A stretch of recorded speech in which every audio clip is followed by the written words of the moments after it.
Bollywood actress Samita Shetty घर घर में जाना पहचाना नाम है।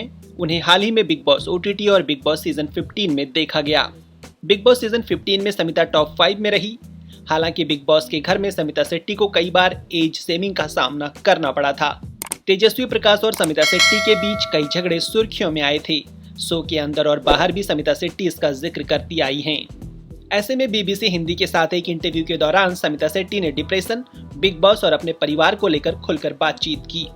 बिग बॉस शो में एज सेमिंग को लेकर समिता शेट्टी कहती हैं कि जिन शब्दों का बिग बॉस के घर के अंदर इस्तेमाल हुआ था, उन्हें अब वो शब्द बाहर भी सुनने को मिलते हैं। समिता शेट्टी कहती हैं, मैं थोड़े वक्त तक दुखी थी। जो लोग ऐसा कर रहे थे वे शिक्षित लोग थे और वो बाहरी दुनिया में अलग तरह के हैं। बड़ी आसानी से वो ये सब भूल जाते हैं। लेकिन वो क्या मैसेज दे रहे हैं बाहर? उन लोगों की वजह से जिस शब्द का इस्तेमाल घर के अंदर मेरे लिए किया गया था, वो अब बाहर इस्तेमाल हो रहा है।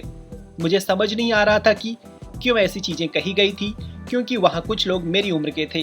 अगर आप मुझे आंटी कहते हैं तो आप अंकल हैं। पिछले साल ही बिग बॉस ओटीटी शुरू हुआ था और समिता शेट्टी ने इस शो में हिस्सा लिया था।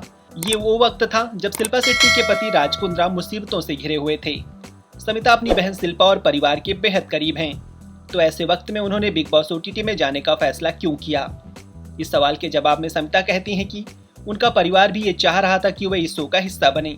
समिता का कहना है, ईमानदारी से कहूँ तो ये कमिटमेंट मैंने बहुत पहले दी थी और मुझे उस कमिटमेंट को पूरा करना था। मेरा परिवार भी ये चाहता था कि मैं वहाँ जाऊँ और रहूँ। बहुत सारी चीज़ें मेरे बारे में बोली जा रही थी जिससे मुझे कोई वास्ता नहीं था।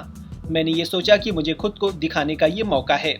फिल्मों की संख्या के लिहाज से समिता शेट्टी का बॉलीवुड करियर बहुत लंबा नहीं रहा है। समिता शेट्टी ये खुद भी कहती हैं कि उन्हें अच्छी फिल्में नहीं मिली जिसका उन्हें मलाल है।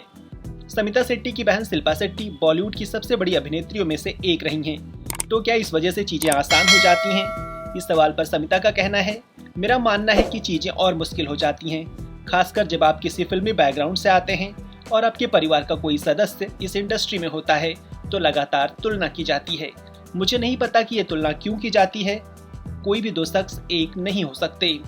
शिल्पा शेट्टी के साथ समिता शेट्टी की तुलना होती रहती है। इस पर समिता कहती हैं कि हर कोई अपनी किस्मत लेकर साथ आता है और किस्मत का अहम किरदार होता है।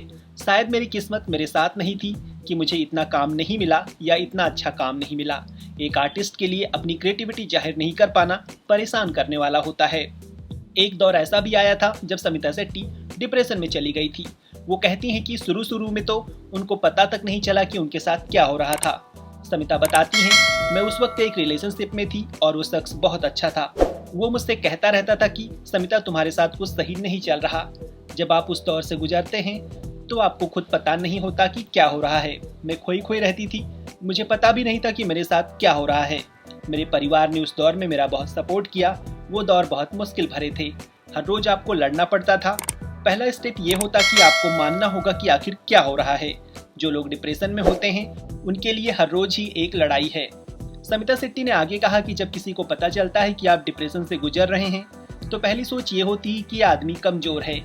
ऐसे लोगों को समझना चाहिए कि जो लोग इस फेज से गुजर चुके हैं और इससे बाहर आए हैं वो बहुत ही मजबूत लोग हैं। साथ ही समिता कहती हैं कि जो चीज उन्हें अपने लिए करना था वो नहीं कर सकी, इस वजह से वो डिप्रेशन में चली गई थी। उन्होंने बताया कि मेरी फिल्मों और दूसरी चीज़ों के बीच लंबे गैप थे जो कि अनफॉर्चुनेट था और मैं ये नहीं चाहती थी। लेकिन मुझे अच्छा काम नहीं मिल रहा था। मैं ये नहीं चाहती थी कि मैं सिर्फ दिखने के लिए काम करूं। लेकिन इन सब के बीच भी मैं शो कर रही थी और कमा रही थी और मैं अपना घर चला रही थी। लोगों को लगता है कि जब आप फिल्में नहीं करते तो आप पैसे नहीं कमा रहे हैं, लेकिन ये सही नहीं है। वैसे आपकी इस स्टोरी को लेकर क्या राय है, हमें कमेंट के माध्यम से जरूर बताएं। साथ ही अगर आपने चैनल सब्सक्राइब नहीं किया है तो अभी कर लीजिए और इस तरह की वीडियोस लगातार पाने के लिए बेल आइकॉन प्रेस करना ना भूलें।